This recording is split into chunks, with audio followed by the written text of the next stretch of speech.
नमस्कार दोस्तों, आप देख रहे हैं हमारा खास कार्यक्रम प्रदेश का प्रश्न और मैं हूं आपके साथ अनंत भट्ट। कार्यक्रम में आज हम मौत के कफ सिरप पर बात करेंगे। यह एक ऐसा मामला है जिसने सबको हिला कर रख दिया है। बाजार में दवा की शक्ल में जहर बिकता रहा और किसी को पता ही नहीं चला। जिनकी जिम्मेदारी थी कि दवा दुकानों पर मानकों पर खरी दवा की ही बिक्री हो, उनकी नाक के नीचे जहरीली दवा बिकती रही और उन्हें भनक तक नहीं लगी। नतीजा यह हुआ, कई मासूमों की मौत हो गई। कुल मौतों का आंकड़ा 19 तक जा पहुंचा है और अकेले छिंदवाड़ा में ही 17 मौतें हुई हैं। जैसे जैसे परतें खुलने लगी तो मध्य प्रदेश से तमिलनाडु तक हर स्तर पर खामियां दिखाई दी। सरकार का रुख सख्त है और भरोसा दिया जा रहा है कि दोषियों को बख्शा नहीं जाएगा। ताबड़तोड़ एक्शन भी हो रहा है, लेकिन इस एक्शन के मायने तभी हैं जब पीड़ितों को इंसाफ मिले। तो आज इसी मुद्दे पर हम चर्चा करेंगे। खास मेहमानों का पूरा पैनल हमारे साथ मौजूद रहेगा, लेकिन उससे पहले यह रिपोर्ट आपको दिखाते हैं।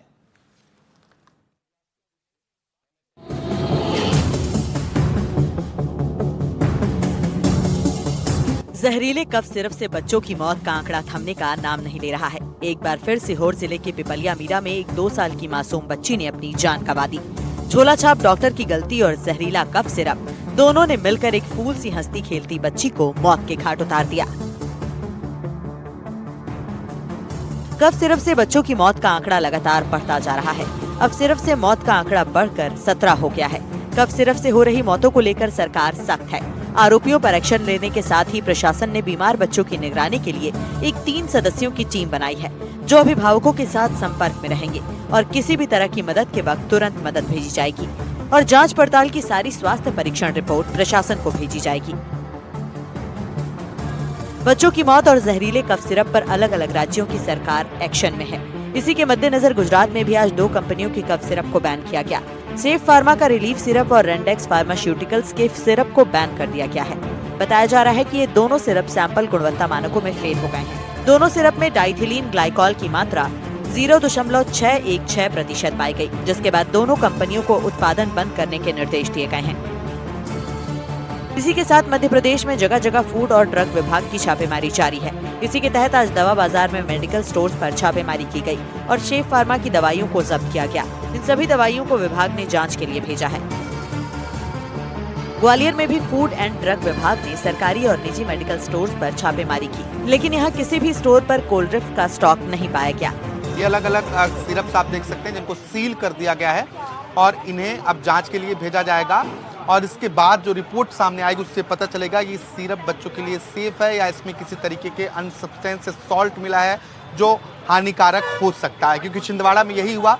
भोपाल में ड्रग्स विभाग की अलग अलग टीमें हैं, अलग अलग ड्रग्स इंस्पेक्टर हैं जो लगातार मेडिकल स्टोर्स पर पहुंच रहे हैं और स्टॉक की जानकारी लेने के साथ साथ ही दवाओं के सैंपल भी तैयार किए जा रहे हैं। कोल्ड ड्रिंक सिरप को लेकर एक तरफ सरकार एक्शन में है तो वहीं दूसरी तरफ इंडियन मेडिकल एसोसिएशन ने गिरफ्तार डॉक्टर प्रवीण सोनी के समर्थन में प्रदर्शन किया। छिंदवाड़ा और बैतूल में आईएमए ने आज हाथों पर काली पट्टी बांधकर कलेक्टर कार्यालय के सामने एसडीएम को ज्ञापन सौंपा। आईएमए के मुताबिक किसी भी दवा का जांच करने का काम डॉक्टर का नहीं है। ऐसे में प्रवीण सोनी की गिरफ्तारी गलत है। आईएमए मध्य प्रदेश के अध्यक्ष ने एनडीटीवी से बातचीत करते हुए कहा कि पूरे मामले में गलती दवा बनाने वाली कंपनी की है। जो इसके लिए जवाबदार हैं उनको शासन ने पूर्ण रूप से बचत की है। उनकी किसी का ट्रांसफ़र कर दिया और किसी का जो है सस्पेंशन कर दिया। मतलब तुम घर बैठो, जब तक ठीक नहीं हो जाता आराम से बैठना, फिर तुम रिज्वाइन कर लेना। जिस डॉक्टर को उन्होंने जेल भेजा है वो कानूनी तौर से तो पूर्ण रूप से सुरक्षित है, इसलिए कि उसके ऊपर ये धाराएं न बनती हैं और न उसके ऊपर इन दोषों का इल्ज़ाम किसी भी तरह से प्रूव हो सकता है। बहरहाल सरकार कफ सिरप से हो रही बच्चों की मौतों पर सख्त है। एक के बाद एक अलग अलग इलाकों में छापेमारी की जा रही है। साथ ही तमाम आरोपियों पर भी एक्शन किया जा रहा है। अब आने वाले समय में देखना होगा कि प्रशासन मामले को लेकर आगे क्या कुछ करती है। Bureau report, NDTV, Madhya Pradesh, Chhattisgarh. और इस सब एक्शन के बीच मध्य प्रदेश के स्वास्थ्य मंत्री राजेंद्र शुक्ला की बात सामने आई है। उन्होंने कहा है कि जहां लापरवाही हुई है सरकार कार्रवाई करेगी, दोषियों के खिलाफ एक्शन लिया जाएगा। सरकार बहुत ही सख्त है इस मामले में, बहुत ही गंभीर घटना इसको मानती है और इसमें कोई भी कसर दोषियों को या जहां कहीं भी कमी हुई है, लापरवाही हुई है, कड़ी से कड़ी कार्रवाई करने में सरकार कोई भी संकोच नहीं करेगी। सर 2 कप सिरप और हैं जो अमानक पाए गए हैं, गुजरात की कंपनी है, उसको लेकर उसको भी बैन कर दिया। अब देखिए ये घटना हो गई तो अभी तो मैं कुछ नहीं कहूँगा, हमें ये स्वीकार करना पड़ेगा। जहाँ तक सरकारी दवाइयों की सप्लाई का सवाल है, ये कोई भी दवाई हमारे गवर्नमेंट सप्लाई में नहीं है और ये दवाई किस प्रकार से यहाँ पर आई है उन सब की जांच हो रही है। जो इसमें संबंधित अथॉरिटीज़ हैं उन्होंने इसको समय पे चेक क्यों नहीं किया, इन सब चीज़ों पर हम लोग बहुत गंभीरता से पर काम कर रहे हैं। कल जो एसोसिएशन ऑफ पीडियाट्रिक्स डॉक्टर्स का एक है जिसमें उसकी बैठक की थी और सभी को ये बताया गया है कि ये बहुत भारत सरकार की ऐसी एडवाइजरी है जिसका पालन करना सबकी जिम्मेदारी है। इसलिए न सिर्फ आप लोग बल्कि नीचे तक आपके जितने भी पीडियाट्रिशियन हैं, बच्चों के जितने भी डॉक्टर हैं, उनको ये कहें कि जो सिरप होता है उसमें लेबल होता है, उसमें लेबल पे लिखा होता है कि 4 साल से कम बच्चों को ये नहीं देना है। यदि कोई ऐसा सिरप आता है जिसमें ये लेबल नहीं है तो ये मानिए कि वो कंपनी सही नहीं है और किसी भी तरीके से उस प्रकार की दवाइयों का उपयोग ना हो, ये सुनिश्चित करना डॉक्टरों की भी जिम्मेदारी है और हमारे जो ड्रग कंट्रोलर हैं, जितने भी हमारे ड्रग इंस्पेक्टर्स हैं, इन सब की जिम्मेदारी है कि इस प्रकार की दवाएं यदि किसी मेडिकल शॉप में है तो उसका पता लगाएं, उस पर कानूनी कार्रवाई करें। तो इस मामले के 2 पहलू हैं, एक वो कंपनी जिसने दवा बनाई और एक वो राज्य, वो जगह जहां पर दवा का डिस्ट्रीब्यूशन हुआ, भंडारण हुआ, मरीजों तक वो पहुंची और उसके साइड इफेक्ट मौत के रूप में सामने आए। मध्य प्रदेश में सबसे ज्यादा मौत हुई है, 19 तक आंकड़ा पहुंच चुका है। तमाम पहलुओं पर चर्चा होगी। हमारे साथ खास मेहमान जुड़ चुके हैं। सबसे पहले मेहमानों से परिचय हम आपका करवा दें। हमारे साथ अभय सिंह यादव हैं जो कि बीजेपी की तरफ से हमारे साथ जुड़ रहे हैं। बहुत बहुत स्वागत है अभय जी आपका। इसके अलावा रितेश त्रिपाठी जी हमारे साथ हैं, कांग्रेस के प्रवक्ता। रितेश जी आपका भी बहुत बहुत स्वागत है। डॉक्टर वरुणा आईएमए की तरफ से हमारे साथ जुड़ रही हैं। डॉक्टर वरुणा आपका भी बहुत बहुत स्वागत है। और आशीष ग्रोवर जी हमारे साथ हैं जो कि ड्रग मैन्युफैक्चरर्स एसोसिएशन से ताल्लुक रखते हैं। बहुत बहुत स्वागत है आशीष जी आपका भी। सबसे पहले बीजेपी का मैं यहां पर रुख करना चाहूंगा। अभय जी आपके पास आ रहा हूं। अभी स्वास्थ्य मंत्री की बाइट आपने सुनी, उनकी बातों का जो निचोड़ मुझे समझ में आया वो कहीं ना कहीं ये स्वीकार कर रहे हैं कि कमी तो रही है, तभी दिक्कत इतनी बढ़ गई। आप क्या कहेंगे इस पर? देखिए, माननीय स्वास्थ्य मंत्री जी ने स्पष्ट किया है कि यह सरकारी जो हमारा वो है जो इसके दवाओं का, उसमें यह शामिल नहीं है जी। सरकारी जो दवाइयों का जो वो होता है उसकी सूची में ये शामिल नहीं है। अगर सरकारी दवा में तो शामिल नहीं था ये काफी है। ने बहुत संवेदनशीलता के साथ जी, सरकारी दवाओं की चेन में शामिल नहीं था ये काफी है। बाजार में तो बिक रहा था सर। वो जिम्मेदारी किसकी है? कोई भी कहीं से आएगा दवा बाजार में आके बेच के चला जाएगा, ऐसा तो नहीं होता है ना। एक पूरी व्यवस्था है ना इसकी। मेरी पूरी बात तो रख लेने दीजिए। मेरी पूरी बात तो रख लेने दीजिए। आपने विषय रखा, आपने मेरे पे सवाल थोपा, मुझे जवाब तो दे दीजिए। ठोका नहीं सर, पूछा सवाल। ठोका नहीं, मैंने सवाल पूछा, विनम्रता के साथ सवाल पूछा। मेरी बात तो सुनिए ना जी। आपने आरोप स्वास्थ्य मंत्री जी पे लगा दिए। मैंने आरोप नहीं लगाया सर, मैं सवाल पूछा। आपके स्वास्थ्य मंत्री की बात का निचोड़ सामने रख के सवाल पूछा। हम कौन है आरोप लगाने वाले? हम तो सवाल पूछ रहे हैं सर। उन्होंने स्पष्ट किया है, माननीय मुख्यमंत्री जी ने यह स्पष्ट किया है कि यह है जो क्या आपूर्ति है, घटना बहुत दुखद है। घटना के संवेदनशीलता के लिए माननीय मुख्यमंत्री जी भी खुद गए, वहां पर परासिया गए और वहां जो हमारी ड्रग कंट्रोल जो कंपनी है श्रेयस फार्मास्यूटिकल कंपनी, उस पर एफआईआर हुई। डॉक्टर प्रवीण सोनी पर एफआईआर हुई। जो मेडिकल स्टोर उनकी पत्नी चलाती हैं ज्योति, उनका वो जो है वो मेडिकल पर कार्रवाई हुई। प्रदेश स्तर पर जो ड्रग कंट्रोलर है उनको हटाया गया, जो ड्रग इंस्पेक्टर है उनको हटाया गया, उप संचालक हैं जो उनको हटाया गया। सभी तरह की कार्रवाई की गई। नीचे स्तर पर जो है वहां जो 3 सदस्यीय कार्यपालक मजिस्ट्रेट हैं उनकी ड्यूटी लगाई गई। राहुल पटेल हो, रमाकांत चौकसे हो, मोहित बोरकर हो, डॉक्टर 3 लगाए गए, बसंत शर्मा हो, महिपत यादव हो, सुशील दुबे हो। ये सब वहां निगरानी कर रहे हैं। नागपुर के जो हमारे मेडिकल कॉलेज है, वहां पर उनका इलाज कराया जा रहा है। चूंकि नागपुर छिंदवाड़ा से 125 किलोमीटर 120 किलोमीटर पास पड़ता है, तो नागपुर में जाकर व्यवस्थित वहां इलाज की सारी व्यवस्थाएं की गई हैं। माननीय मुख्यमंत्री जी ने सभी स्तर पर मॉनिटरिंग की है। जो हमारे राष्ट्रीय स्वास्थ्य मिशन है उसकी एनएचएम की बैठक भोपाल में हुई है। जो हमारे ड्रग कंट्रोलर जनरल है राष्ट्रीय, उनसे बात हुई है। तमिलनाडु हिमाचल प्रदेश की सरकारों से बात हुई है। और वहां भी आप इसके जो कोल्ड ड्रिप सिरप है उसके अमानक पाए गए हैं। वहां तमिलनाडु में भी इसको बैन किया गया है। जो कानूनी कार्रवाई है सभी की जा रही है। घटना चलिए, ये तो आपने बता दिया कि मध्य प्रदेश में क्या क्या किया आपने। अब सवाल है कि इस पर सख्त जी कार्रवाई की अभय जी थोड़ा समय की सीमा का ध्यान रखना होगा हमें, और सीमित समय में बात कहेंगे तो ज्यादा सवाल हो पाएंगे। ये तो बता दिया आपने मध्य प्रदेश में क्या क्या किया, पूरी फहरिस्त आपने गिना दी है। वो जो कंपनी इस दवा को बनाती थी, तमिलनाडु सरकार की रिपोर्ट सामने आई है, मानक वहां पर पालन नहीं हो रहा था। और जो बात हमने कही शुरुआत में कि मध्य प्रदेश से लेकर तमिलनाडु तक हर स्तर पर कमियां देखी जा रही हैं, हर स्तर पर खामियां पाई जा रही हैं। सरकार की रिपोर्ट ही कह रही है कि कोई मानक का वहां पर पालन नहीं हो रहा था। दवा बनाने से लेकर उसके वितरण तक तमाम खामियां, कच्चा माल खरीदने से लेकर बिलिंग तक तमाम खामियां, जो वहां पर हाइजीन होना चाहिए दवा बनाने के लिए वो हाइजीन वहां पर नहीं था। उस दवा कंपनी के खिलाफ क्या एक्शन मध्य प्रदेश सरकार की तरफ से इनिशिएट किया जाएगा? उस दवा कंपनी के संचालकों को लेकर क्या एक्शन लिया जाएगा? उस दवा कंपनी के जो संचालक हैं, कर्ता धर्ता हैं, वो कटघरे में आए, इसके लिए क्या किया जाएगा? देखिए, उन पर एफआईआर दर्ज करा दी गई है और कंपनी को बैन कर दिया गया है। पूरी तरह से जो कानूनी कार्रवाई है, और इसमें जो संलिप्त थे, जो हमारे ड्रग कंट्रोलर हो, ड्रग इंस्पेक्टर हो, जिनका यह दायित्व बनता था कि इस तरह की इसकी जांच की जाए, इसके बाद ही इसको मार्केट में आने दिया जाए, इन सबको सस्पेंड कर जांच बिठाई गई है। एसआईटी का गठन कर दिया गया है। प्रदेश माननीय मुख्यमंत्री मोहन यादव जी के निर्देश पर एसआईटी का गठन भी कर दिया गया है। दोषी को बख्शा नहीं जाएगा। बहुत सख्त से सख्त प्रदेश सरकार कार्रवाई माननीय मुख्यमंत्री जी के निर्देश पर करने जा रही है। जी, रितेश जी का मैं यहां पे रुक कर लेता हूं। रितेश जी, पूरी फहरिस्त गिना दी है अभय सिंह जी ने कि हमने ये काम कर लिया, ये स्टेप उठा लिए हैं, दवा कंपनी को भी नहीं छोड़ा जाएगा, जो अधिकारी दोषी हैं उनको भी नहीं छोड़ा जाएगा। तो यानी कि सरकार पूरे एक्शन मोड में इस मसले को लेकर है। आपका इस पर क्या टेक है? जो सरकार कर रही है, क्या वो अभी अपर्याप्त है? कुछ और भी करना चाहिए? अनंत भाई, मैं आपसे स्पष्ट शब्दों में कहना चाहता हूं आपके चैनल के माध्यम से कि भारतीय जनता पार्टी के नेताओं की अंतरात्मा पूरी तरह से मर चुकी है। 23 बच्चों की मौत हुई है। आप 19 मध्य प्रदेश में मरे और 5 बच्चे राजस्थान में मरे।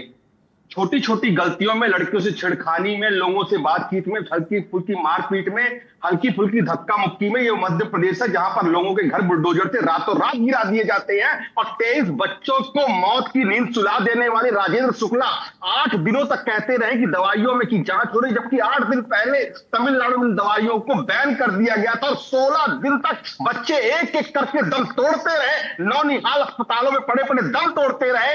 एक चीज बस रितेश जी अपनी बात पूरी कीजिएगा। इसमें मैं एडिशन कर दूं, जो आपने अभी कहा स्वास्थ्य मंत्री को लेकर, मुझे लगता है कि मर्यादित भाषा का हम प्रयोग करें तो ज्यादा अच्छा रहेगा। पहली बात, मेरी बात सुन लीजिए। आप आरोप लगाइए, आप घेरिए सरकार को, आपका अधिकार है।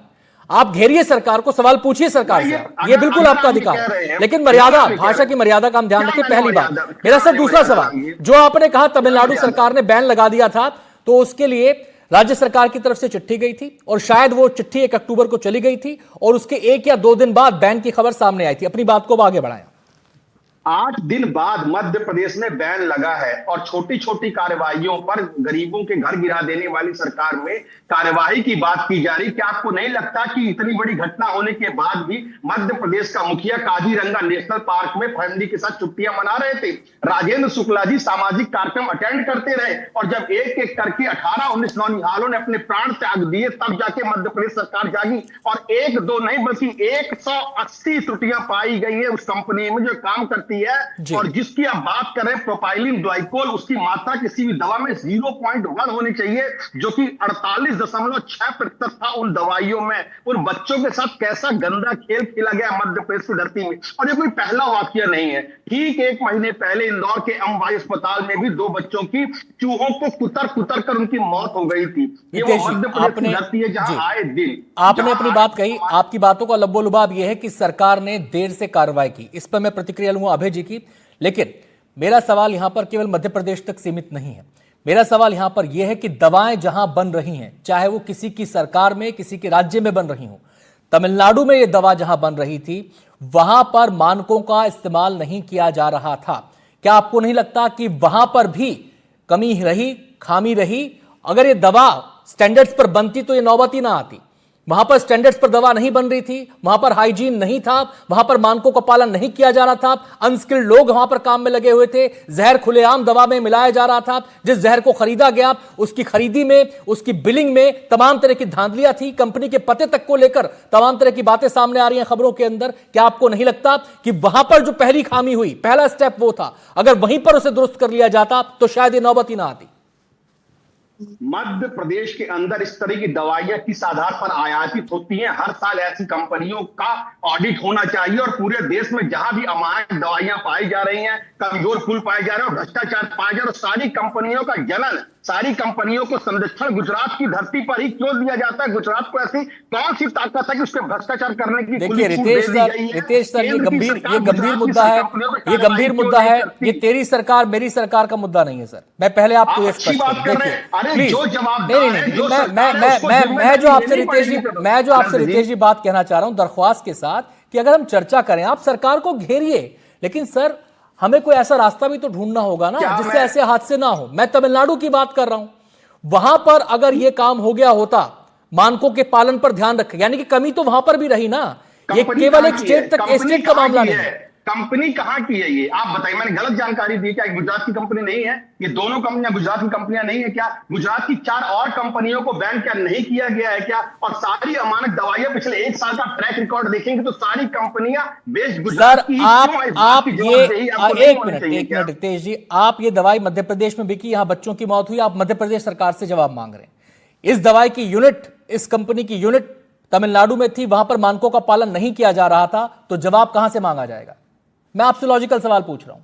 मैं आपसे बहुत ही साधारण सवाल पूछना चाहता हूं। जो दवाई हमारे मध्य प्रदेश में आ रही थी, क्या उस दवाई का पूरा जो ग्राउंड है और किस आधार पर आ रही है, उसमें कौन कौन से इंग्रेडिएंट्स, ये सारी चीज चेक नहीं होनी चाहिए? चलिए, आपने सवाल रेज किया, आपने 2 सवाल रेज किया, आपने 2 जी बिल्कुल जी, पिछले साल इसका ऑडिट करना चाहिए, पर 10 साल से इस कंपनी का ऑडिट नहीं हुआ और मध्य प्रदेश किस आधार पर इसको इंपोर्ट करता जा रहा है। और दूसरी बड़ी बात कि जब 2 साल से छोटे बच्चों को कोई भी कफ सिरप नहीं दिया जा सकता है, देना चाहिए, तो किस आधार पर इतने सारे बच्चों को कफ सिरप दिया गया? क्या सरकार के कोई मापदंड नहीं है? क्या मध्य प्रदेश का? चलिए, 2 सवाल आपने किए हैं, हो चुका है जी, 2 सवाल आपने किया। अभय जी तुरंत प्रतिक्रिया दे दीजिए। पहला जो सवाल उठाया रितेश जी ने वो ये कि कार्रवाई हो रही है लेकिन देर काफी हो चुकी है। दूसरा सवाल ये, क्या मानकों का पालन, उसको सुनिश्चित करना, मध्य प्रदेश में इसकी व्यवस्था जो है वो लचर है, कमजोर है?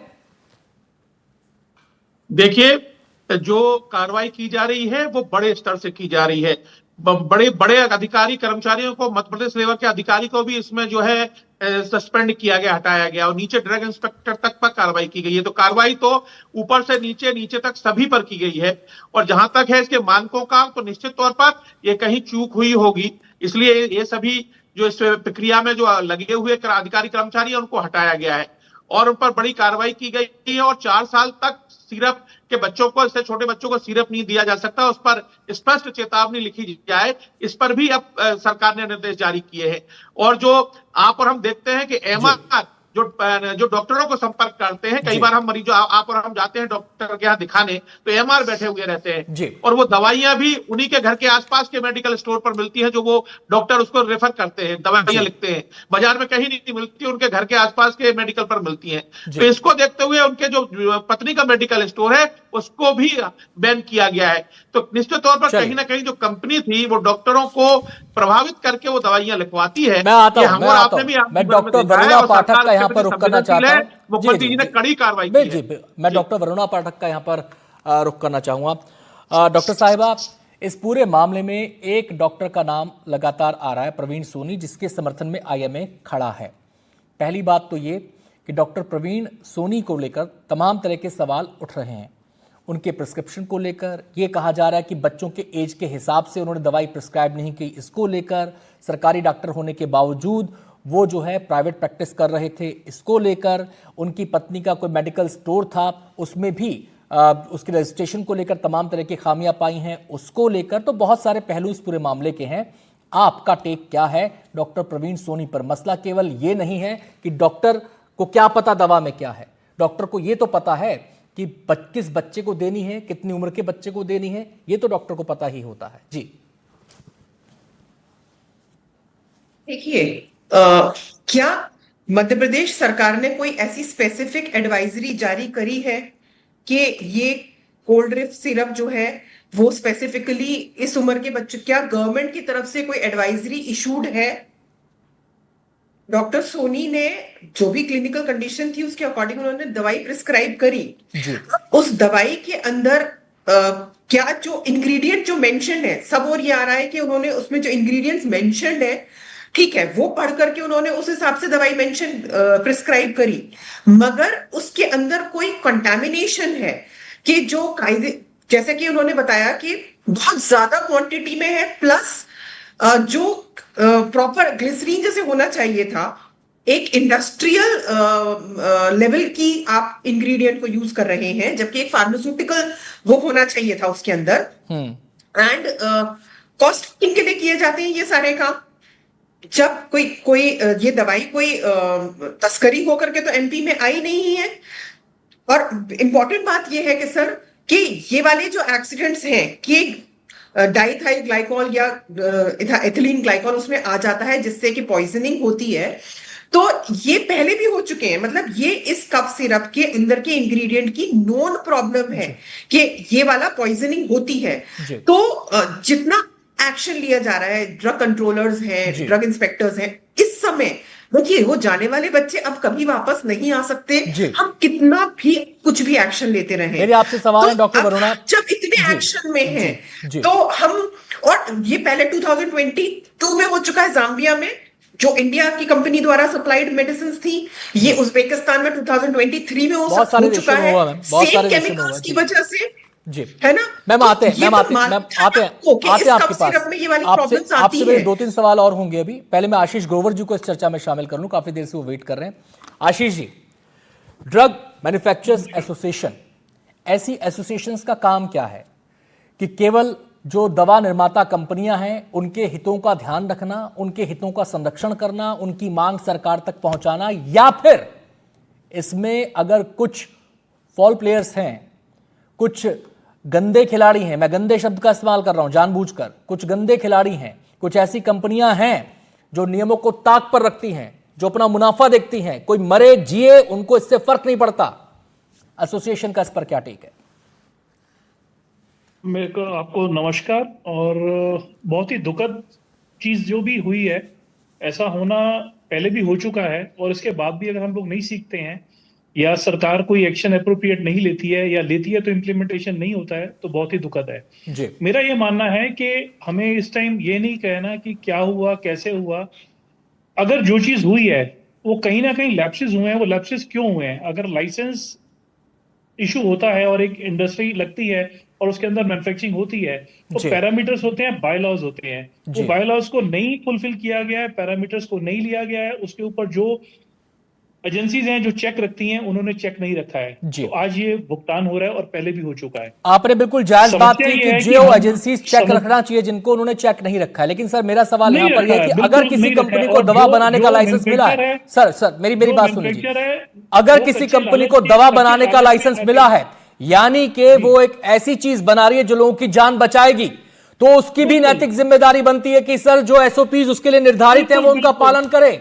क्या चेक अगर नहीं होगा तो कंपनी जहर बेचना शुरू कर देगी, और उसको लेकर क्या एसोसिएशन चुप बैठी रहेगी? उसको पालन करना चाहिए, वो पालन नहीं करता है तो उसके ऊपर एजेंसी बनी हुई है, उनको विजिलेंट होना चाहिए। यहाँ पे समस्या आती है कि आज प्रॉब्लम खड़ी हुई है और किसी के ऊपर एलिगेशन लगता है, वो पुलिस से, कोर्ट से, क्राइम से 6 महीने में, 1 साल में, 2 साल में बच के फिर वही काम करना शुरू कर देता है। जब तक लॉज कोई ऐसे सख्त नहीं होंगे, आज किसी के ऊपर कोई चीज आई है, आज 12 बच्चे, 18 बच्चे, 19 बच्चे अगर मौत हुई है तो बहुत बड़ा दुर्भाग्य है। उन पेरेंट्स से पूछिए उनकी स्थिति क्या होगी। जैसे अभी डॉक्टर साहब ने बताया कि पहले भी ये चीजें हो चुकी हैं, तो उसके बाद क्या सीख ली, क्या डिपार्टमेंट ने एक्शन लिए, अगर लिए तो अप्रोप्रिएट एक्शन लिए कि नहीं लिए, तो ये सारी चीजें मायने करती हैं। मैं ये नहीं कहता कि कुछ डिपार्टमेंट नहीं कर रहा, डिपार्टमेंट अपना काम करता है, लेकिन कुछ लोग, चंद लोग बीच में ऐसे हैं जो इन चीजों को इंप्लीमेंट नहीं होने देते। कुछ मैन्युफैक्चरर्स भी ऐसे हैं जो उसका ठीक से रख रखाव नहीं रखते। और हम लोग अंत में आज जो डिबेट हो रही ये है, जो कंपनी उसमें है चाहे वो जिसने कांग्रेस दवा हो, का चाहे निर्माण बीजेपी हो, किया, चाहे ये जो कंपनी जिसने दवा का निर्माण किया, सरकार तक की रिपोर्ट आ गई कि मानकों का पालन नहीं हो रहा था। क्या इसे ब्लैकलिस्ट कर देना चाहिए? क्या इसको इस धंधे से, इस इंडस्ट्री से आउट कर देना चाहिए? आपका टेक क्या है इस पर? बिल्कुल बिल्कुल, इसके ऊपर ऐसा एप्रोप्रिएट एक्शन चलिए होना चाहिए जो डॉक्टर एक्शन वरुणा, याद रहे मेरा और आपसे भी यही ताकि सवाल है। सर, कल समय को की ऐसा कमी है, डॉक्टर दोबारा वरुणा कोई से बहुत कम कर ना बातचीत हो सके। पाई है, मैं इस उनका तरह रुख की करना कोई हिम्मत ना चाहूंगा यहाँ करे। पर। डॉक्टर वरुणा, क्या ऐसी कंपनी को ब्लैकलिस्ट कर देना चाहिए, बाहर कर दे? सर, 100% कभी एंट्री नहीं होनी चाहिए ऐसी कंपनी की। 100% ब्लैकलिस्ट करना चाहिए इनको। जिंदगी में पूरे जन्म में कभी दोबारा परमिशन नहीं मिलनी चाहिए। सर, बहुत बड़ी बात है, इतने बच्चे चले गए और माँ बाप से पूछिए। बिल्कुल, they should never be allowed to manufacture medicine. चलिए, एक छोटा सा सवाल डॉक्टर प्रवीण सोनी से जुड़ा है। आपने तमाम तरह के तर्क उनको उनके पक्ष में दिए हैं कि उनका क्या क्या वो है, क्या उनका रोल है, क्या उनकी भूमिका है। यहां पर कुछ और आरोप मैडम उन पर लग रहे हैं।